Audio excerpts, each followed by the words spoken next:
한 번에 제가 뭐 몇 번의 사과를 한다고 2030이 마음을 열겠습니까? 그러지 않을 거라 봅니다. 아니, 제가 사과한다고 2030이 마음을 열겠냐라는 취지의 얘기를 했습니다. 어떻게 받아들이셨어요? 근데 이제 저런 분은 앞으로 정치 활동할 때 그 누구에게도 사과를 요구할 자격이 없는 거죠. 본인도 사과 안 하면서 그럼 뭐 상대방 사과에 대해서 뭐 마음 열 건가요? 그냥 적대시만 하잖아요. 그리고 야당 대표로서 출마를 논하면서 야당을 공격하는 멘트, 야당을 반사 이익으로 삼아가지고 내 존재감을 부각시키는 거 굉장히 이례적이거든요. 예.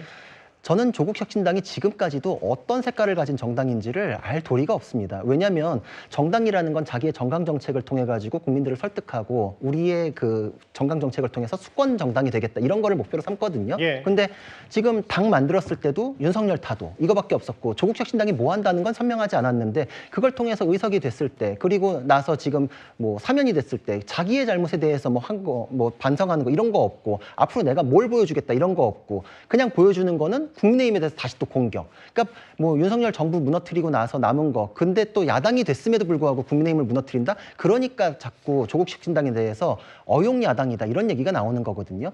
그러니까 지금 조국혁신당이 지난 대선에 정당임에도 불구하고 심지어 의원 의석이 있음에도 불구하고 대선 후보를 안 냈다라는 거는 정당으로서 사실 자격 상실이다 이렇게 볼 수 있어요. 그거에 대가로서 지금 사면을 받고 났는데 명분이 굉장히 좁아졌다. 앞으로의 입지는 더 좁을 거다. 왜냐? 지금 누군가를 공격하면서 자신의 자리를 잡고 온 반사체로서의 이미지밖에 없거든요. 앞으로도 그걸 뒤집고 국민들에게 조국 그 자체로서 선택받을 거는 쉽지 않겠다 이렇게 생각을 합니다.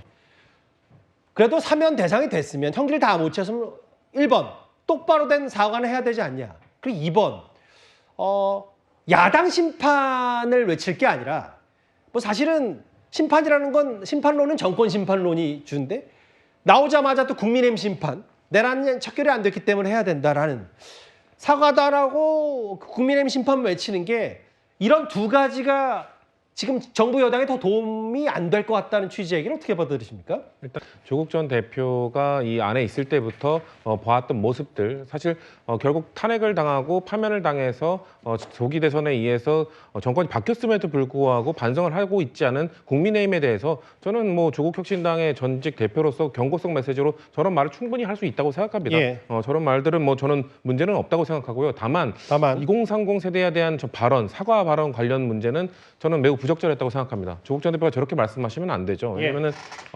정치인이라면은 본인에 대한 비판 세력이 있다 하더라도 그들을 설득할 때까지 끊임없이 노력을 해야 됩니다. 예. 그러면은 내가 사과를 한다 하더라도 받아주지 않지 않겠느냐가 아니라 예. 그들이 받아줄 때까지 난 그들에게 사죄를 구하고 열심히 노력하겠다는 메시지가 나와야죠. 예.